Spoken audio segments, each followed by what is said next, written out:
Good morning.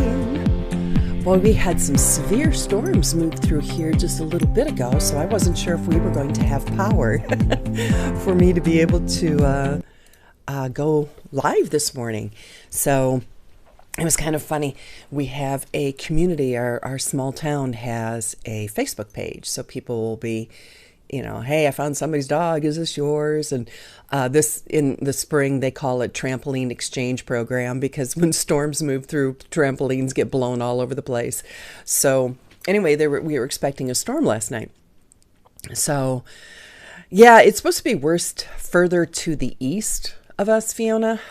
So I'm not too worried about it. I wasn't worried about it last night, which kind of was the whole point, because one of the ladies in the group, she posted that, there's going to be tornadoes tonight. And okay, I used to work at the Weather Channel. I took meteorology courses. I did the weather for years. I hung out with meteorologists. I can't necessarily forecast like it's going to be 27 tomorrow or, something like that. But I can look at a map and I know what's going to happen. I did it for years. So I had already looked at the forecast for last night and I said, actually the storms are, because she's like, does the city have a storm shelter and where can I go? And I said, the worst thing to do is get in a car and start driving around when there's tornadoes around because they can pop up quickly and that type of thing. I said, secondly, I've already, the big threat for tonight is going to be high winds and hail. It really doesn't look tornadic for us. It's going to be tomorrow further east, like Louisiana. I said, but not for us tonight. She goes, well, that's not what AccuWeather said. They sent me this. And she posts the screenshot. Well, nobody knows in this little small town, unless they dig into my background or whatever. Nobody knows that I was a meteorologist at the Weather Channel, on-camera meteorologist. And so I was like, okay, yeah, I'm just let it go. It's no big deal, but it was just kind of funny. She's arguing with me because she sends a screenshot of what she got from AccuWeather. I'm like, I used to do this for a living, darling, So it was kind of funny that she was pretty bent out of shape that I said there weren't going to be tornadoes. And of course there weren't. I mean, there was high winds, as far as I know, nobody got any hail. If they did, it was probably pea-sized hail. It was no big deal.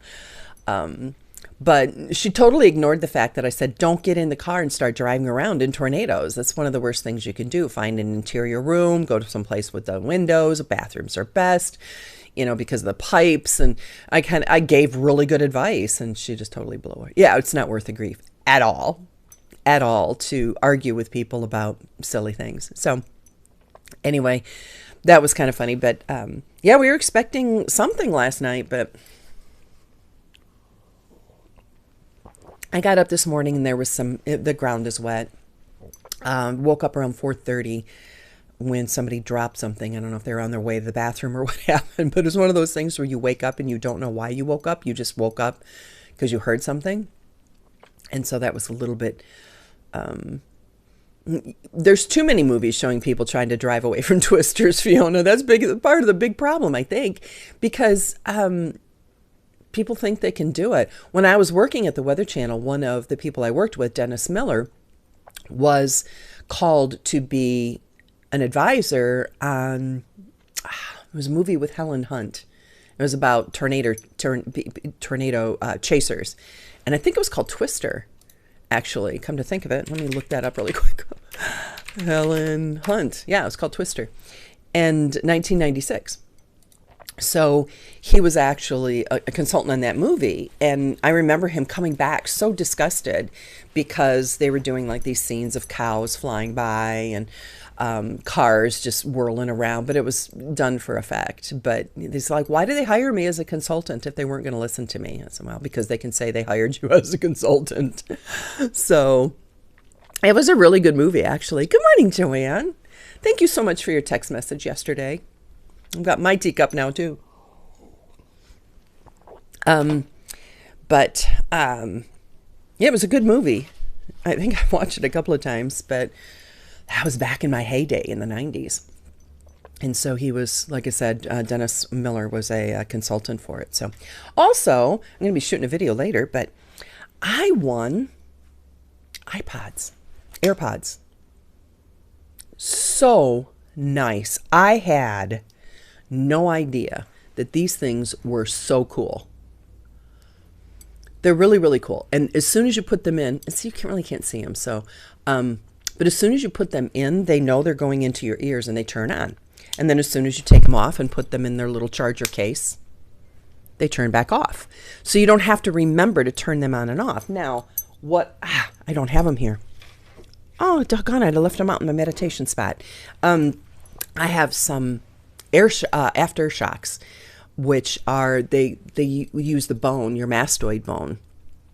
And so you don't stick anything in your ears. Those are my all-time favorites because you can still hear what's going on. You don't stick anything in your ears so your ears don't get all sweaty. Not cheap, but the AirPods weren't cheap either. Anyway, I won those from a podcast that I listened to, Fraser, one of my favorite podcasts to listen to. We got cows. There's another one. There's another cow. I know I feel old too, Jocelyn. It's like, wait a minute. Hold on a second. Let me relaunch this so I can see people's chats. I want to see if I tried something new this morning I opened Instagram, or I opened LinkedIn instead of Instagram. No, it doesn't say I'm live. Doggone it. I paid for this service, so I'm supposed to be live on Instagram as well, and I am not. Okay. Well, now I know that didn't work. I have that's what these are, the AirPod Pros. So I'm really, really, really pleased with them, and really pleased with the fact that I won the contest. Oh, okay. So hey, good morning, Amy. It's one of those things where you enter and you're like, I enter a bunch of stuff, and I thought, gosh, I really want some AirPods. I really want those. Simply because they have good microphones, and I know people who use them, and I've interviewed people who have used them as microphones, and they really actually sound pretty good. So I thought, I think at one point, I'm probably I have my Aftershocks, and those have microphones in them, and I use those for like Clubhouse and stuff. And so I wasn't going to bother with it, but really, really pleased. Really pleased with how well they work. All right, so one of the things I wanted to talk about was I'm doing this 3-day challenge. So if you're in the Dressing with Dignity group, I did kind of a test run. We did a virtual scavenger hunt. And I'm going to combine kind of a game like that with this 3-day mini course, intensive, challenge, whatever you want to call it, for us to dig into our closets. It's free. Dig into our closets and just really spend 3 days and really focus on the closet and start building a capsule wardrobe, because everybody talks about it and nobody really does it. So there is an opportunity to upgrade. And so if you're a Classic Confidant, you'll be getting a coupon for that. Then what'll happen is in the upgrade is that we'll be on a separate platform. So we'll be on it's kind of like Zoom, where you can do breakout sessions, only it's much, much, much nicer. So we'll be on, it's called AirMeet. So if you upgrade to the VIP experience, we'll be on AirMeet. And then once I do the daily lesson and assign the homework, I'll turn off the free version, which will be streamed to the Facebook group. And then I will stay in the conference room with everybody that's going through the VIP experience, and I will help you with your homework. So I'll go through, I'll answer questions, I'll help you with the homework, we'll dive deeper. And then the VIP experience also includes an extra day. So it'll be 4 days for VIPs. Can I link to the other headphones I like? Sure. Let me pull that up really quick. Let me look at time. Okay. Yeah, they are. How do you spell those? Okay, there they are.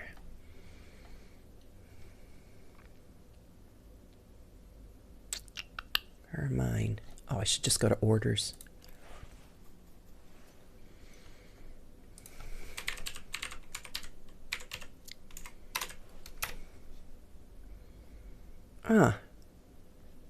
Maybe I bought them directly off the website.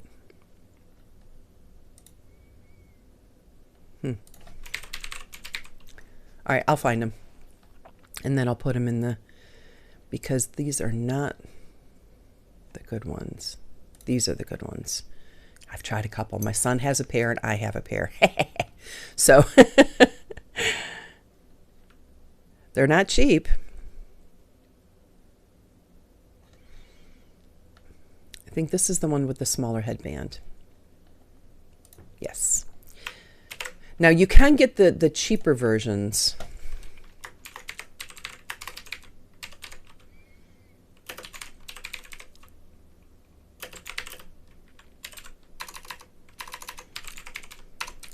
There we go. Oh, wait a minute. What am I doing? There you go. They do have cheaper versions, but these are the ones. I think these are the new ones, because I have those are the minis, but I have. I'll find them. Because they're like $150. They're about the price of AirPods. So when you get something that's good and that works, and my son had a bunch of surgeries, so he has lost a lot of the hearing in his right ear. He had a brain tumor growing up, and it grew out of his brain through his mastoid out his ear canal. So he had 7 surgeries. So it ended up destroying all the bones of the middle ear, but the inner ear and everything is still intact. His eardrum is still intact, but there's no bones that go between them. So the eardrum's fine, and then the cochlea and the inner ear are fine. It's just you're missing the 3 bones. So these are perfect for him because he can wear them and hear in both ears, because it bypasses the need to have those mini bones.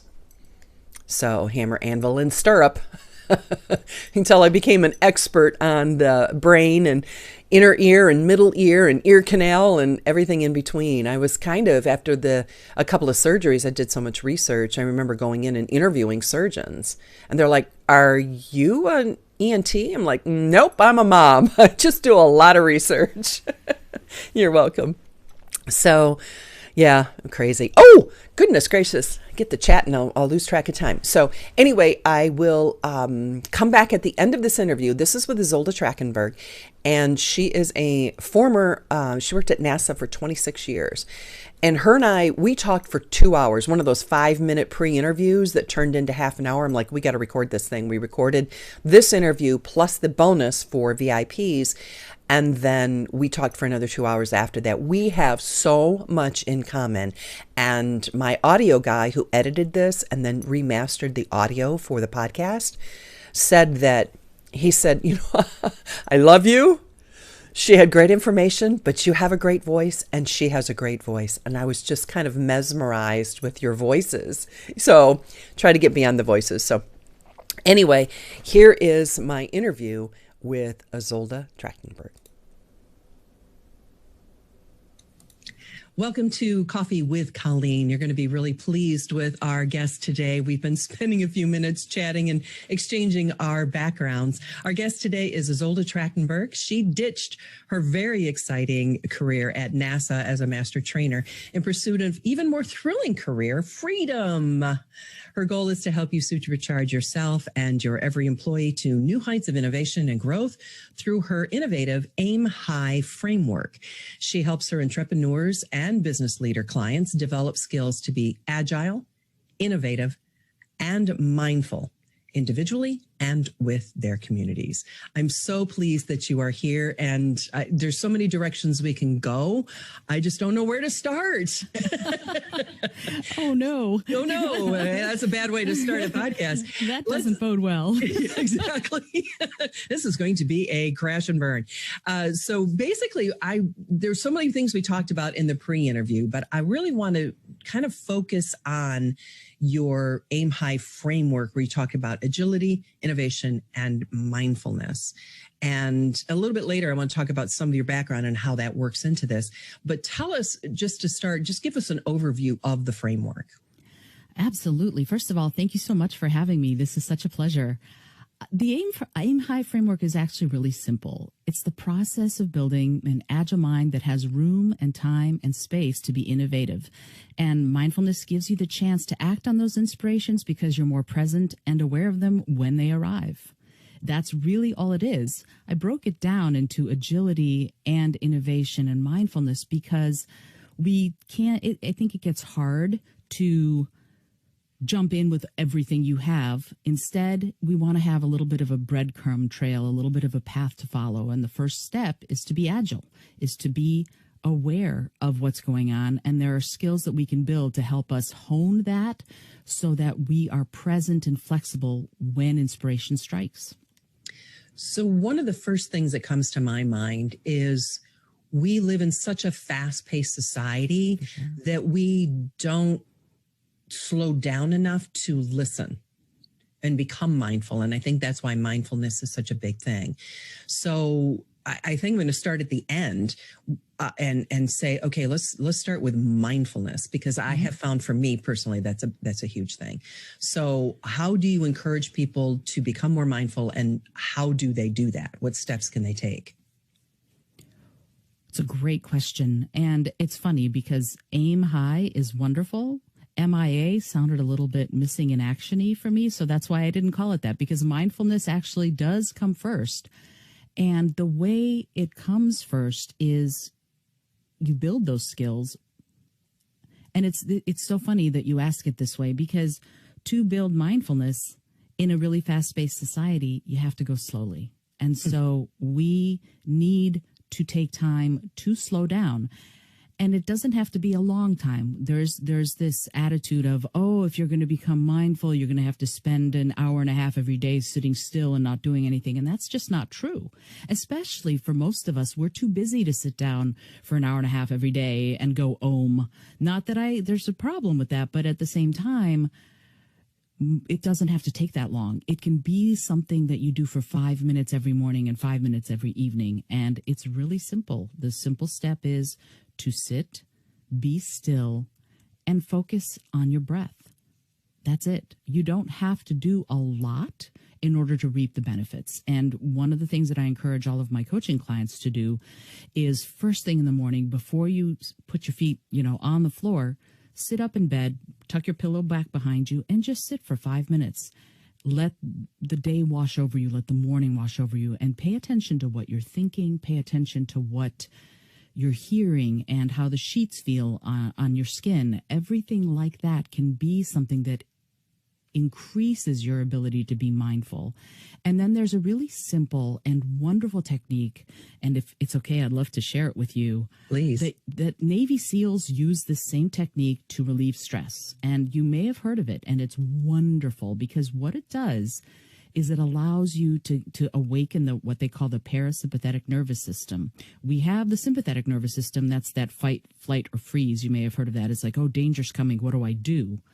But the parasympathetic nervous system allows us to be in a space where we are building that awareness. And breath work is one of the best ways to do it. And it's a really simple technique that takes literally a minute. You inhale for a count of 4. You hold your breath for a count of 4. You exhale for a count of 4. And you hold your breath for a count of 4. And you repeat that 3 times. And that's 1 minute. And you will notice a change between before you started and when you're done. It changes something inside you, but it also, again, helps you build that awareness because A, you're building the skill of focusing on your breath, and B, you're taking a moment to be still. And being still allows that parasympathetic nervous system, instead of being worried about fight, flight, or freeze, to just be. And that is what mindfulness is at its core. So this is something, actually, my girlfriend's husband is a SEAL, and he taught me this a couple of decades ago. And I had no idea what mindfulness was at the time. I just knew that this is something that would calm me down in a stressful situation, like getting, looking in the rearview mirror and seeing blue lights, right? Yeah. So when you're sitting and you can't burn off that agitation, so it was the breathing. So he taught it to me years ago before I even knew about mindfulness. But what is it about, like you say, the first thing in the morning or late at night or, maybe in the middle of the day? Is there a specific time? So we know first thing in the morning. You know what? I'll get back to the specific time in a minute. I want to dig a little bit deeper into, because when I learned how to do this, this is something that was really powerful for me. Mm-hmm. So you're sitting up in bed and you're focusing on your breathing. My challenge when I started this was controlling my thoughts. Because I wasn't focusing on my breathing. I was thinking, do I hear the coffee maker going? Oh, good, it started. And then after I have coffee, I have to do this. And then I have to make sure to do this. And then my mind goes crazy in all sorts of different directions. Even though I may be doing breathing, 1, 2, 3, 4, holding it, 1, 2, 3, 4. My brain, how do you pull that back and say, okay, the sheets are touching my arms. The ceiling fan is touching, the blowing air on my face. Oh, I didn't notice that earlier. How do you pull that back? Or do you just say, okay, I guess I can't do it this morning and walk away? Well, I encourage you never to walk away. That's for sure. And the thing is, being still and allowing yourself to be does not mean having no thoughts, right? That's something that we tend to conflate, but it's not the case, right? We do have thoughts. We are thinking machines. Our brains are going faster than any computer ever designed all the time. And so what we can do instead of going, oh, I have to control this, because of course that raises the stress level instead of calming it down, allow what comes to come, but don't attach to it, right? So the thing is that if you think about, oh, do I hear the coffee maker? Say, yes, I do. And then let that thought go, rather than going, oh, I hear the coffee maker. Oh, I thought about the coffee maker. Doggone it. I wish I hadn't thought about the coffee maker. That defeats the purpose, which is to allow yourself to simply be. We will think. We will always think. And that's okay. It's just how much attachment and value you place to the thought while you're breathing. I have a cat walking on my head when I'm trying to do this half the time. So I have to notice, yes, the cat just walked across my head. That's okay. And then I move on rather than going, oh, doggone it, I just messed myself up and have to start over. You don't. You can simply allow it to flow through as if you are sitting and watching clouds float by. You don't keep paying attention to the same cloud as it floats by. You just let that cloud float by and you go, that looks like a bunny rabbit. And then you look at the next one and go, oh, that looks like a dragon. And let them flow through your consciousness rather than attaching. Yeah, that's one of the things that I was, as a type A personality, I was beating myself up. I'm not doing it perfectly. There's thoughts in my head. So I just go mad at myself, and there was certain tricks that I had to learn. And I think once people start practicing this and just doing it for a couple of minutes every morning, you'll find what works for you. And for me, it's the tip of my nose, and I just have to focus on the tip of my nose, feel the room air going in my nose, and then feel how it's warmer when it comes out. So for me, and some people use a candle, some people use, so I think it's once people start practicing it, they'll find that special trick that works for them. And it's individual for sure. Absolutely. And one of the best tips I got was what you just said, because I've always been taught in mindfulness and meditation, and you have to clear your mind, and it never does. I can never. No. There's always something going on because we are rational thinking beings. So once someone told me that, I was like, oh, I guess I'm not a failure. I'm a human being and I have thoughts, and it's okay. So you recommend morning, evening. Is there something special about certain times of the day that make it more effective? Well, for evening, it's because it gives you a chance to sort of settle in before you go to sleep, and that will improve your sleep. For morning, one of the things that I love is it is, like I just said, your brain is a thinking computer all the time, and especially while you sleep. One of the things that sleep does for you is it allows your brain to figure out things and solve problems. It's beautiful. It's like having a librarian who lives in your head, because they're busily doing things and figuring things out for you while you're sleeping. It's wonderful. And yet it's solved all these problems. It's figured all these things out. It's made all these connections while you sleep. But then you wake up and your conscious mind goes, oh, I'm still worried, or, oh, I'm still stressed. So that moment of stillness allows that transition between sleep and wakefulness to happen in a much more peaceful way. And one of the things that I recommend, again, to all my coaching clients is you don't just go, okay, I meditated, I'm up and out. Instead, I ask for an additional 5 minutes of basically a data dump. You write down on a piece of paper whatever's coming into your head. And it's just one piece of paper, one first thing after you meditate, just write down, these are the things that I thought about. These are the things that blah, blah, blah, blah, blah. Some of those will be, oh, I have to remember to do this because it came through my little cloud when I was breathing.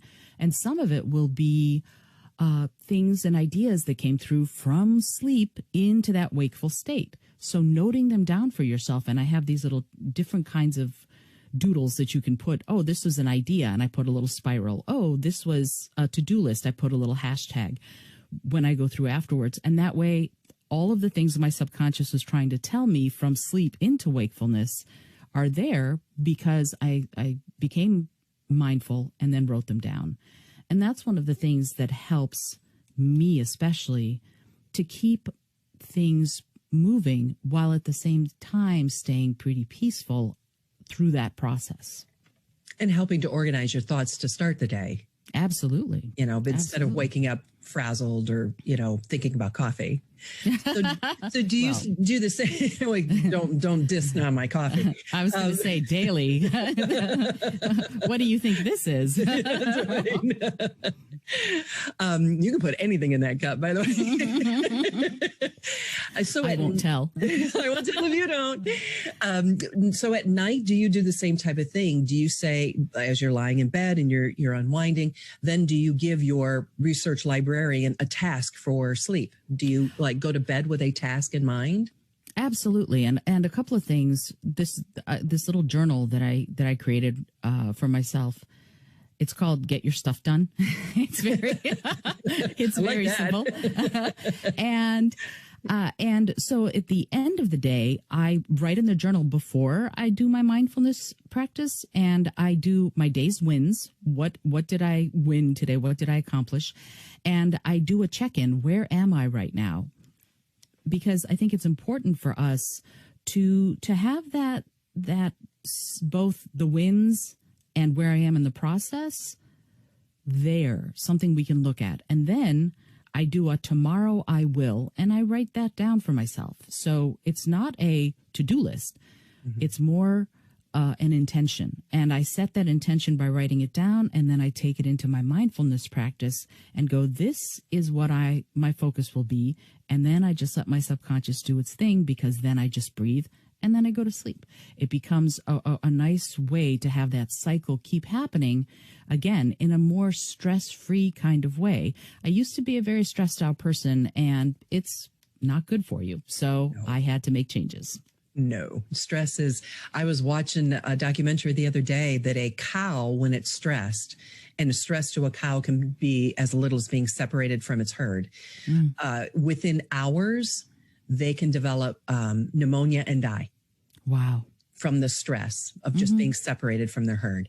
So stress kills, so that's one of the things that I really got into mindfulness, originally, because again, type A personality, I'm constantly going, there had to be a way to regulate that.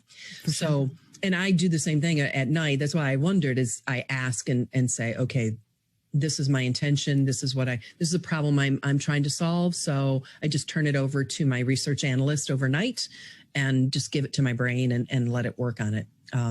Absolutely. And I never realized, I love what you said about transitioning from sleepfulness to wakefulness, where those ideas can work their way in or work their way across that chasm. I love that. So now we've got this mindfulness, and we could go really deep into this, but I do have a guest coming up in a few weeks we're going to dive into that. So awesome. Take it to the next step of, we'll go backwards. How does that help innovation? Wow. So what's interesting about innovation is that so much of it is based in creativity. There's a wonderful Netflix documentary called The Art of Design that I recommend to everybody, because it is high-level innovators talking about what they do. And the guy who started Instagram, for example, that's the episode I'm on right now, and architects who are doing incredible things. And one of the things that they talk about is that creativity cannot be separated from anything. It has to be part of everything. And there's a scientist who said that you have to be creative in order to be a scientist, because otherwise you'll have no new ideas. And I heard that and I went, yes, that's exactly it, right?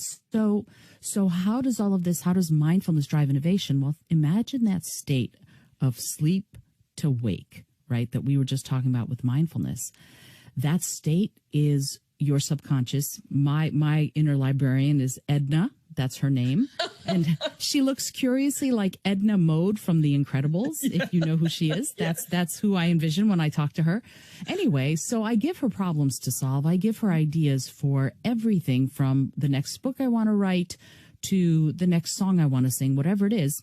I let her handle it. And then in the morning, I take whatever thoughts I have and I bring them in. And those thoughts are often creative in nature. Creativity is a way to spark all of that. And innovation, the way I look at it is an innovator is a creative with a to-do list. And so because of that, if you are allowing that creative part of your brain, the part that's, you know, here in the right hemisphere and the prefrontal cortex to actually be in the driver's seat, the more you will allow innovation to play in your life. And the access point is that mindfulness, because when the idea strikes, you don't just go, oh, I don't have time for it. Instead, you say, oh, there's something here. I need to think about this. I need to explore it. And that moment between when the idea strikes and when you verbalize it, that's the spark of creative genius, because the idea happens first. You don't even have words for it yet. And you have to be willing to let it get from the idea point through that empty space to when you put words to the idea. That applied is where all innovation comes from. You're trying to solve a problem as an innovator, but in order to realize that there's a problem, you have to be mindful to see the problem, whatever that is. And then you have to be willing to act on it once you've had the idea. And so innovation comes from the intersection of both of those. It's kind of like the person who invented the washing machine. Why did she invent the washing machine? Because she was really tired of having to do laundry by hand. Right. Well, there you go, right? So she was solving a problem that the entire world that has access to washing machines is benefiting from. But she wanted to solve that problem because she herself, and notice it was a woman, she herself didn't want to keep having to do laundry by hand. And it saves time for everyone who's ever had a washing machine. It saves you incredible amounts of time.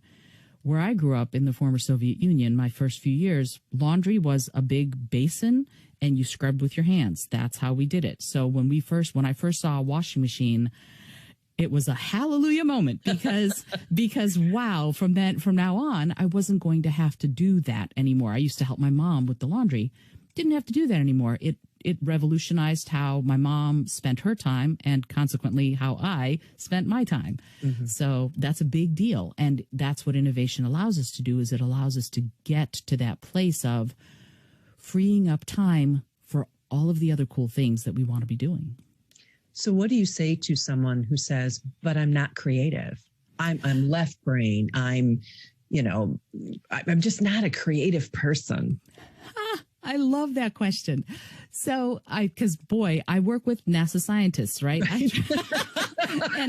I'm a scientist. I'm not creative. Right. And it's so funny because here's what's really interesting to me about that.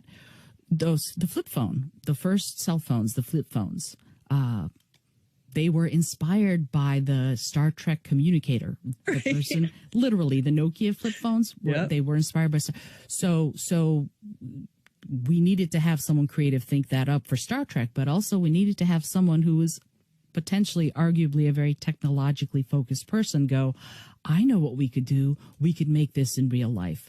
That's creativity, my friends. So anyone who says to me they're not creative, first of all, I beg to differ. But second of all, what I would say is go back in time. Remember when you were 3, 4, 5, 6 years old, 7. What did you used to do for fun? Did you make up stories? Did you bang on pots with a wooden spoon? Did you write? Did you play? Did you run? Did you build forts? What did you used to do? Because that's creative. And the seeds of your creative genius, whether or not you end up being a more what they say, right brain focused or left brain focused person. I don't like those labels because I think they make us want to be one side or the other. But I think that the hemispheres for most of us work interlaced with one another. So when we're looking at that, we look at it from the perspective of that creative spark is there. We might just have to do a little bit of digging to find it. So even if you are the most technologically savvy engineering type person, in order to envision your next project, your next idea, that's the creative part of your brain at work. You just have to credit it with that. And it's interesting. I was booked by Spotify, their corporate headquarters, for their big annual sort of event for all of their people. And they said to me, we work with a bunch of engineers and programmers. We need you to talk to them about mindful creativity. So I did.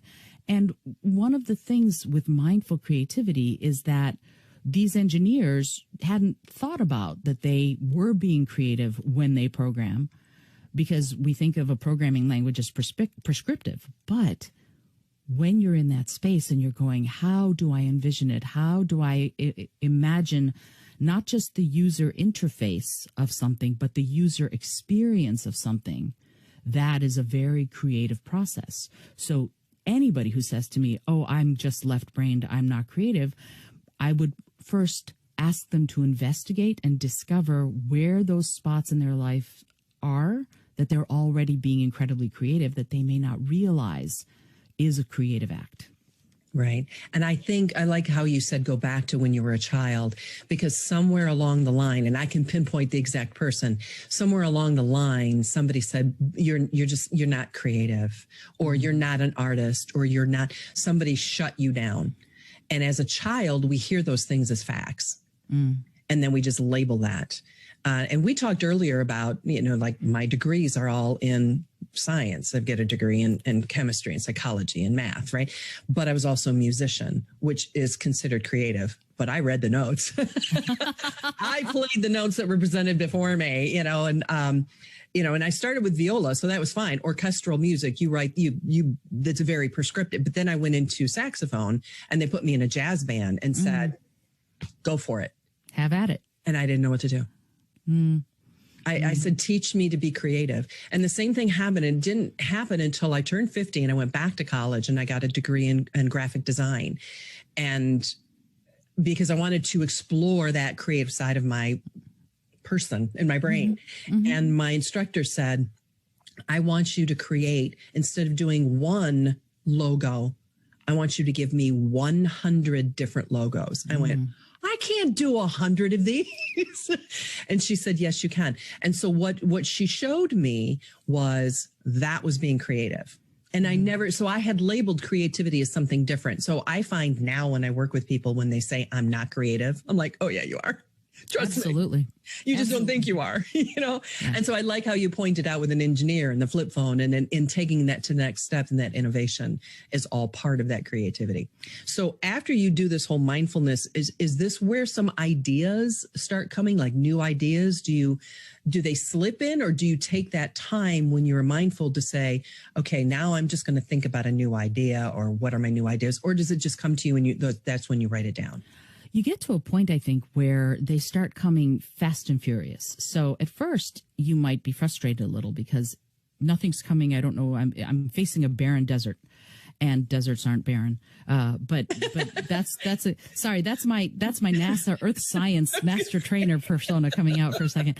But you're in that space, and you might get frustrated. And the way I say it is stay the course, because you may not realize it, but things are churning. And so when we get into that space of being, again, making room and flexibility to see those ideas, often we discount them before they're even verbalized. So building that awareness is the first step to seeing those ideas when they come by. And then once you start seeing those ideas when they come by, that's when the agility comes from, is being agile and flexible enough to go, oh, I'm going to make room for this. I'm going to allow the space for this, whatever this idea is. And I'm going to dedicate resources to seeing if this has legs, seeing if it's going to go somewhere. because again, first of all, I do need to say that I'm a violinist, so you and I have a lot in common. Oh my gosh. I grew up playing the violin, but when you look at music, for example, and you look at this idea of classical music, and yes, you play the dynamics, you play the markings, you play the notes, you do what the conductor says, and it doesn't feel creative. And yet there is creative expression even in how you crescendo, how you get louder or softer.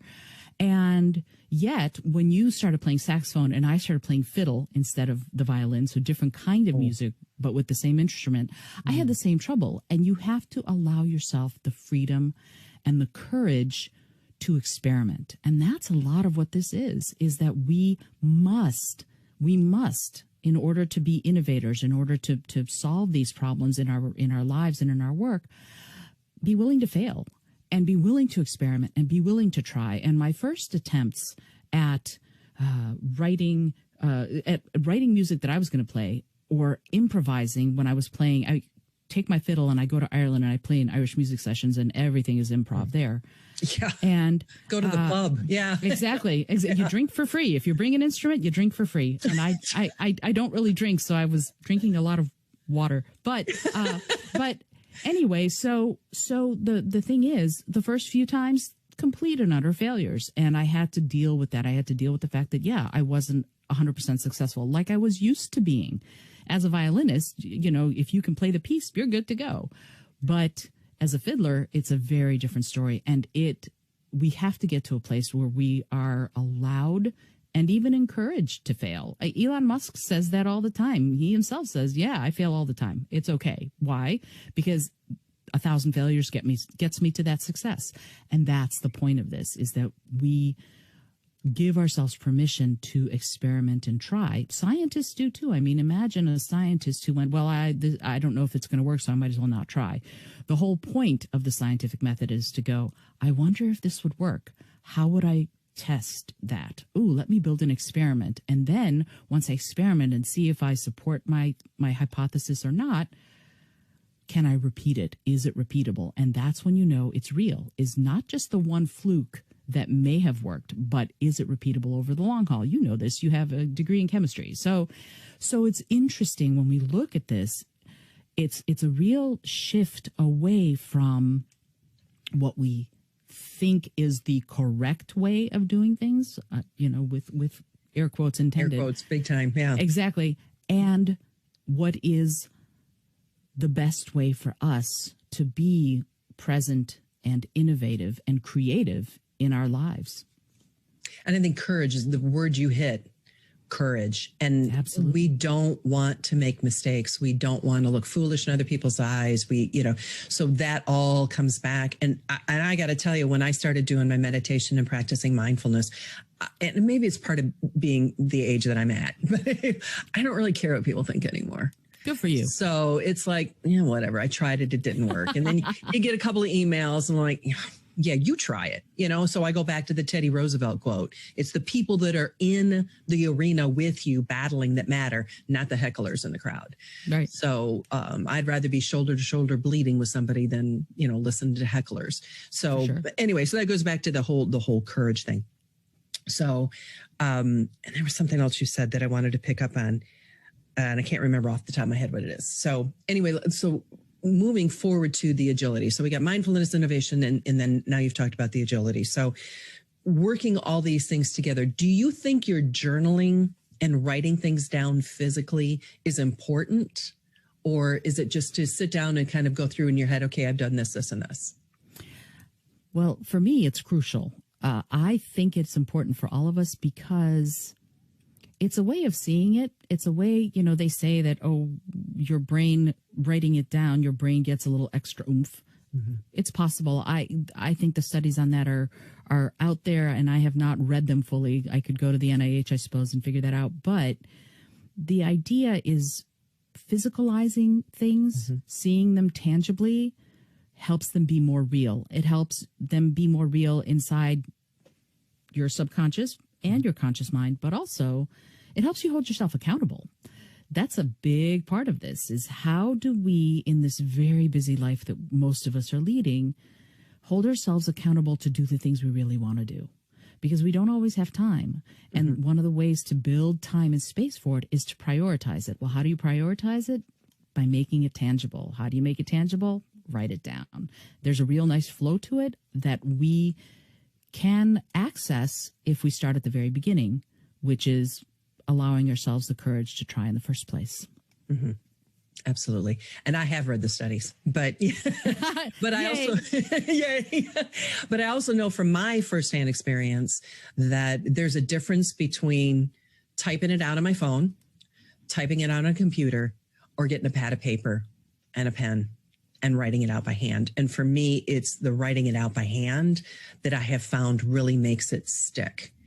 And maybe it's that I write I type 100 words a minute, and I can't type that fast on my phone, but I can type on a computer at 100. But when you're writing it out by hand, it's a slower process. Absolutely. Maybe that's got something to do with it, where it's you're helping your brain think it through a little bit more, and it's connecting, as you're scrolling on a piece of paper. So like I said at the beginning, we always try to keep these to 20 minutes. We're already over that.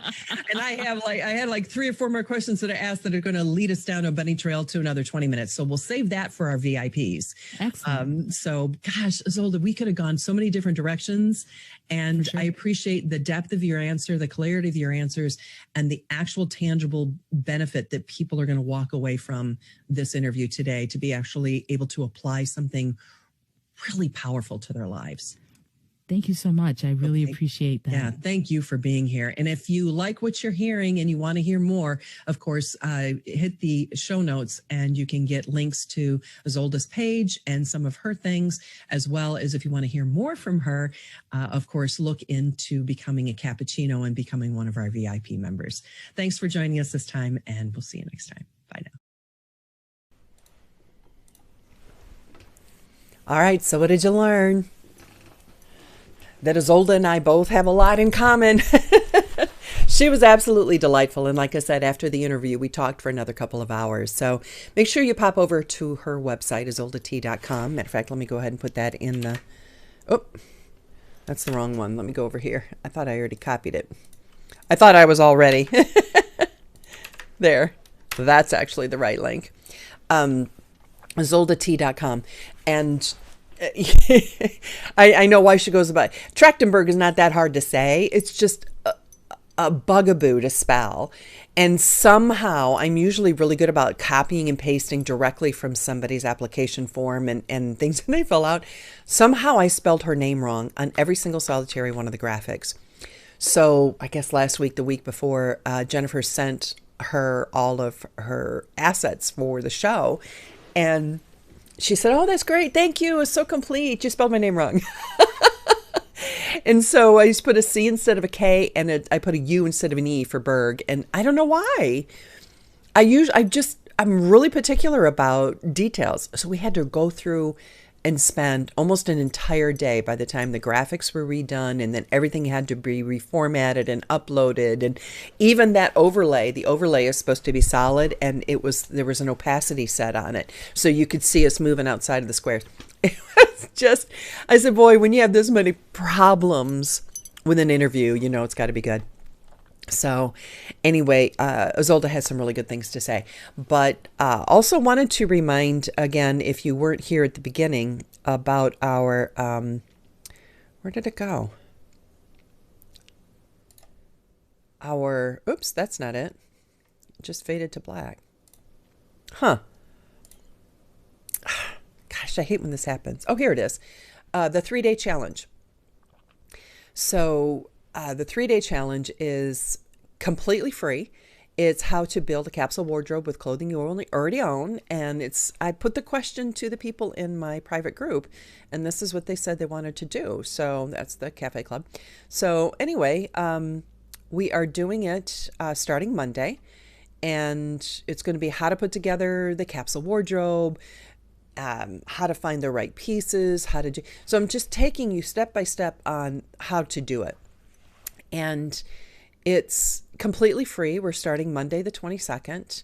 We're doing live training. If you choose to upgrade to VIP, then there will be a charge for that. And VIPs will actually work with me one-on-one.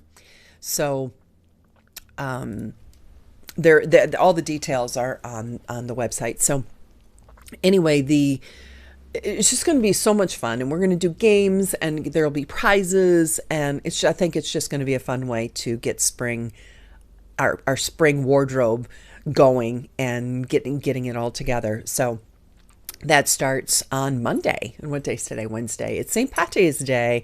And by the way, it's Patty with a D, not T.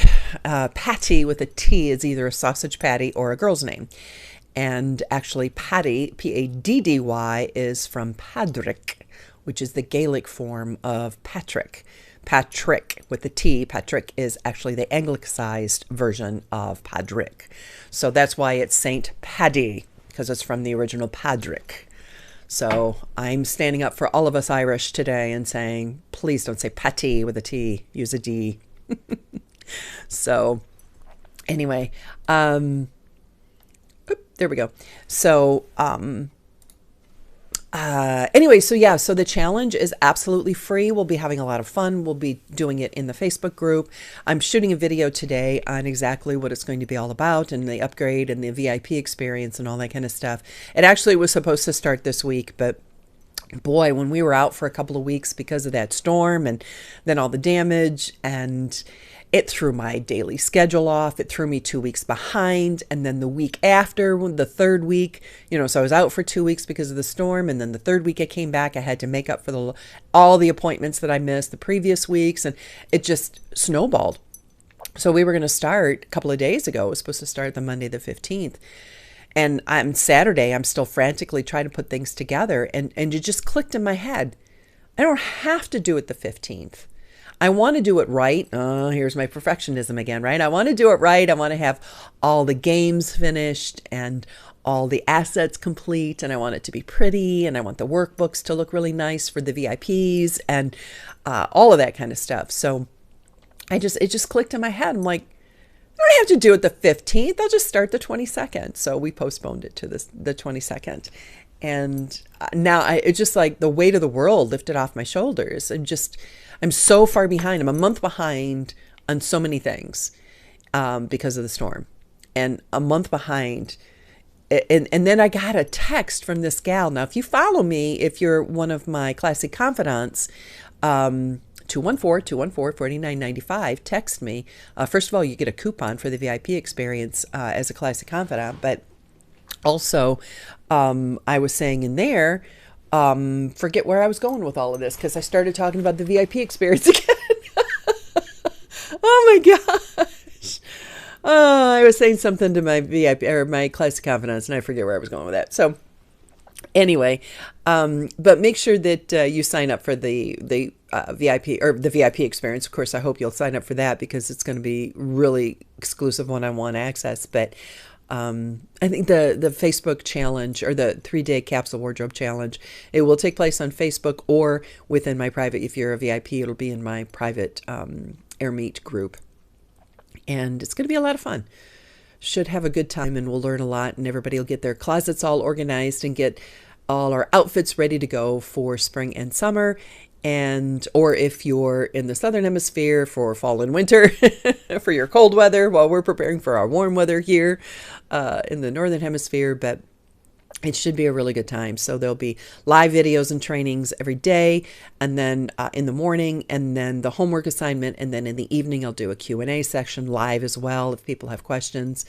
So it'll be a 3-day intensive, and I'm really looking forward to it. It's going to be a good time. All right, so let's get this wrapped up for today and get us going and get us our days started. And I hope you enjoyed that conversation with Izolda. Of course, you can always listen to it on the podcast. And while you're there, subscribe to the podcast as well, because we're right at the brink, just at the brink of passing a certain number of subscribers. And then you get boosted over into this whole promotional area on Chartable and blah, blah, blah. So we're just that close. We did get our 5 reviews, so now our reviews show up, but they want you to have at least 1 new review a week. So if you haven't written a review, I would appreciate a 5-star review. If you're writing a 4-star review, just don't bother. But 5-star reviews are always welcome. So anyway, and also let me know, do you like the interview format, or do you want, because I'm considering, once we get caught up after the storm, I'm considering doing 2 podcasts a week. So one will be an interview, and then another one will just be a short thing, like I used to say, like all the things that I did before, the 5 tips for self-improvement, or 10 things to get you started on your capsule wardrobe, and that kind of stuff. So I'm considering kind of bouncing between the 2. I'm not quite sure exactly where I'm going to go with that. So give me your input on that. I'm getting a lot of really good suggestions on people to interview and people that you'd like to hear on the show. So that's always good to hear as well. All right, I'm going to get out of here and try to catch up from this month behind. And I got a whole bunch of games. This one real fun game that we'll be doing in the 3-day Capsule Wardrobe Challenge, that even now, when people are joining now and getting over into the Facebook group, we're going to start doing some things like pre-work to get us ready for the Capsule Wardrobe Challenge starting on Monday. So should be a good time. I'm really, really, really looking forward to it. It's something I've wanted to do for quite some time. So combo ideas, yeah, both would be great if only I have the time. You jest. I will make the time. Yeah, don't overdo it. Yeah. Well, and that's what happened. That's why I think, like, I texted to the Classic Confidants. I had this 36-hour bug, and I think it was just the stress of trying to make sure that I got this challenge ready for Monday the 15th, and it just wasn't going to happen no matter what I did. And then when you get that stressed, you can't think, let alone be creative, right? Like Izolda was talking about. And I just shut down. I was trying to build a website, and it wasn't working. And then Kartra for the past 2 weeks has not allowed me to upload videos. That's a bit of a nightmare. So that has been an issue. But so then that's been a problem. So I've been in tech support with that one. And then they sent me, I don't know who Bandu was or where he's from, but that was the new tech support guy that replied to me. I'm like, did you even read any of the previous emails that I've been exchanging for the past week and a half? I've done all the things, delete your cookies. Well, that was the first thing I did before I even asked for tech support. So oh, golly. So, I don't know, Minette. That's really strange. Yeah, go and double check and see, just text me back and see when the last one was that you did receive. Come to think of it, I haven't heard back from you on when I've been texting. I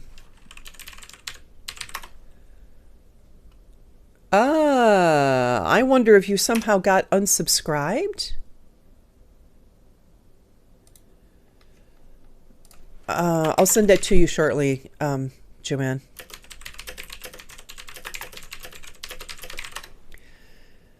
Yeah. Whoa, Nelly.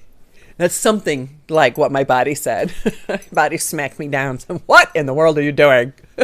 So yeah, and I ran out of my liposomal vitamin C, and my body is really used to my liposomal vitamin C. So yeah, there's been a lot of changes in my life the past couple of months. So a lot of new decisions being made too, which are extremely stressful. So got all of that going on. So that's, that mental strain is also very stressful. And because with the 2 weeks off because of the storm and how everything was upended and turned on its ear, I got out of my morning meditation habits, and that is bad news. My prayer and meditation time is so, so, so valuable. So that was an issue as well. Yeah, that I don't even see you, Minette. You might have to resubscribe. So text me again because I don't even see you on the list. So just text me again at 214-214-4995 and start, see if it triggers anything to come back. You get the Coffee with Colleen notices. That's bizarre. I really should, Joanne. It's funny because the people at Kartra now, the people who founded Kartra, one of them passed away. Andy, God rest his soul, passed away of cancer. And Mike went on to found GrooveFunnels, which is very similar to Kartra. So they turned it over to somebody else. And then Donna went to work for Frank Kern. And Rocky also, no, Donna went to work for, I think she went with Mike Filsame over to GrooveFunnels, and Rocky went to work for Frank Kern. So all the people who founded the company and who built, the only person who's still there is Hector, and he's the lead designer. And he remembers me from Alpha days. So matter of fact, I found a screenshot the other day when I sent out to affiliates, an email I sent out to the brand new affiliates where it said Kartra Alpha up in the corner. I was like, oh my gosh, I have proof. Of 3 years ago, or 4 years ago, I was the one of the alpha testers and the beta tester before it was even ever released. And now they're doing quizzes and all that kind of stuff. That quizzes and surveys is coming out soon. I'm implementing my own version of gamification inside. They said gamification is probably going to be a year or two down the road. I'm like, I ain't not waiting that long. So I'm going through and testing out some things on a beta membership account before I put it inside like the Style Academy and that kind of stuff. So yeah, we talked about that the other day, Fiona, didn't we? Like a couple weeks ago. I need to start redoing my morning routine and rebuilding things because so many things in my life were spot on when I was doing my morning routine, spot on. And so I want to get back to that. Also, I just started a new detox. I'm not going to give the details of it. I've only been doing it for a couple of days, but world of difference. I've been having so many health problems that they can't really quite nail down. They know it's something in my gut. But the gal who's coming up next week, Joanne Neweduk, she is a former oncology nurse, but now does all this work with women over 50, the fabulous over 50. And her and I got to talking, as I do when I meet new people. I just love people so much, good people. And I've just met so many quality people with these interviews. Anyway, I was talking to her after we had done the interview, and then we recorded the special for VIPs. And she made a couple of suggestions, which sent me down this research path. And in the process of researching some of the things that Joanne recommended, I ran across this detox that I had heard about years ago for a specific type of intestinal parasite that was going to be 6 months worth of treatment and thousands of dollars that was not covered by the insurance that I had at the time. And so I chose, obviously, I mean, it was just paying off all the bills with the cancer. And then I had all the stuff going on with my mom and that type of thing. So it's like, I don't have the time, can't afford it. And it's really dedicated to really go through this thing. And then after the treatment for 6 months, after all these rounds of antibiotics to kill this parasite, I would have to go through years and years and years of rebuilding the gut biome. So anyway, I chose not to go down that path. Well, this detox that I'm using right now is it's like super cheap. It's like $10. You do it for a month and it actually works better than the 6-month protocol for this parasite. So anyway, I've been doing it for 3 days and I already notice a massive difference. So I'm very excited about it. I want to test it out a little bit more before I get into the details of it, because this is something everybody can do. And it will help with the bloating and the depression and I mean, so many things. So many things. Like I said, it's only been 3 days. So I am on fire over this thing. And like I said, it's super cheap. Anybody can do it. There's no side effects. There's no harm. It's all natural. Blah, blah, blah, blah, blah, blah, blah. And probably one of the reasons you don't hear about it is because it's cheap and all natural. And the pharmaceutical companies are not happy. So, yeah. And, yeah, I don't want to talk about it publicly. But if you're one of my classic confidants, pop me a text message and I'll tell you about it individually. But, yeah, super pleased with how the first 3 days of 30 have gone. And then I'm doing this, I want to start this 75-day challenge, which will help me with my morning routine and getting that back on. So I'm looking a little bit more into that. So pretty happy with, and the only reason I feel comfortable doing the 75-day challenge, I'm not starting it yet, is because I started this 30-day challenge and I'm actually starting to feel alive again. And I've been dealing with this depression and I know it's because of all the health issues. And it's like, okay, I understand that I don't feel well and but I don't feel like it. Okay, you want to know the worst sentence in the world to ever say to me is, I don't feel like it. If you want to get my Irish up, and I ask, if you offer to do something and then don't do it and say, I just didn't feel like it, or I wasn't in the mood, or I was, that's like the worst thing you can ever say to me, because I have plowed through so much of my life and done things. Because you're a mom, right? You guys are moms. You know how it is. Or dads even. I don't feel like it isn't an option. When something needs to be done as a parent, you do it, whether you feel like it or not. So one of the very worst things you can ever say to me is, I don't feel like it. That is a sentence that is like fingernails on the chalkboard to me. Can you tell I'm still going on about it? But anyway, so yeah, I've just been dealing with this like low level depression. So not like on the sofa, weeping, crying, can't move depression. Been there before. But, like postpartum depression stuff, horrible. Or you hear babies crying and there's no babies crying. Horrible stuff. I've been through that briefly. So this is like that low level, like sadness that just kind of, And so I'm like, okay, I realize I'm dealing with this low level sadness, and I'm just going to push through it and do it anyway until we get to the bottom of it, because I know it's health related. I know there's 50 hormones flying around in my body and something's out of whack, and hormones are like a spider's web. So when you touch one part, the whole web goes. That's how spiders know that they have a fly, right? So it's the same thing with your hormones. With one of them's out of balance, it just kind of impacts all other 49. So I know something's going on. So for the fact that only 3 days into this detox, and all of a sudden it's like, the sun is shining again. It's like, wow, I'm seeing things, I'm experiencing things. I'm, whoa, this is powerful, because if this is this powerful the first 3 days of the detox, I'm really excited to see what happens after 30 days, to be able to deal with some of these health issues and mental fog and that type of thing. So very excited about it. No bueno. Yeah, I think I'm going to at least get into the, it's always the nurses or PAs. You're right, Joanne. Yeah, you're right. Yeah, and it's a parasite. You can pick parasites up of like not washing your fruits and vegetables from the store. If you go to a restaurant and you eat something and there might, so, and because I'd had this health issue before, my intestines and my health was a little bit compromised. So I was probably a little bit weak, and I might have picked up something because I was also dealing with the mold issue. So that compromised my intestines as well. So it's been this whole battle of the gut for me for years, for over a decade. And they just got to a point where they just can't figure. I went on an 11-day water fast. I don't know if you remember, I did that 11-day water fast last year, and I gained 3 pounds. How do you not eat for 11 days and gain weight?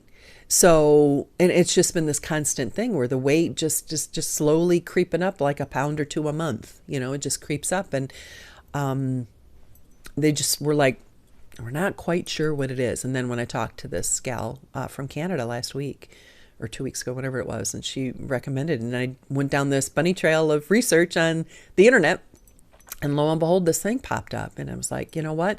That's what my doctor was going to treat me for, was this parasite years ago, but I couldn't afford the treatment and didn't really want to do the treatment because of all the antibiotics. For 6 months of antibiotics, and starting with Flagyl, and it's not cheap. So anyway, so I am going to see how I'm feeling in a week or two. And the 75-day challenge is tied into like an exercise program, reading, morning meditation. It's all the things that I used to do that I want to get back to doing, but I don't want to put too much on my plate. So I'm trying to add a little bit at a time, things back, one thing at a time, back into my morning schedule so I don't overwhelm myself, because that'll be the worst thing. You overdo it right at the beginning and then you quit. You just don't do it anymore. So trying to avoid that feeling of overwhelm and staying away from that. So anyway, so text me at 214-214-4995 as Scholastic Confidant. Not only get the coupons, if you want to ask me by text message a little bit more about the detox, I can tell you about it, and give you a couple of links. if you want to start looking into it as well. And the more because I'm still doing some more research on it before I really want to speak publicly and recommend this. I know it's working for me quite well right now, but I don't want to. I want to make sure I do a little bit more research before I talk about it. So, but boy, when I do, watch out, because I'm going to go over the top, because I'll be super excited about it, and I'll probably get too excited about it. So anyway, all right, let's get out of here and get our days going. We've got it's Wednesday, March 17th. It's St. Patrick's Day, and there, like I said, it's Paddy with a D, not T's. So make sure that you do that correctly. Thanks, Peggy. Yeah, I hope I feel better soon too. I appreciate that. So anyway, go out there and make it an amazing day. Smile at somebody, and because you just don't know what people are going through. Everybody's going through something. Everyone is going through something. Life is full of little things hither and yon. So give somebody a smile. You never know. It could make their day. And hopefully you can take some joy and happiness from Izolda and myself this morning and take it out into your world and make it an amazing day for yourself as well. All right, take care. God bless you. I love you, and you know I mean it. I'll see you next time. Bye. Text me, 214-214-4995.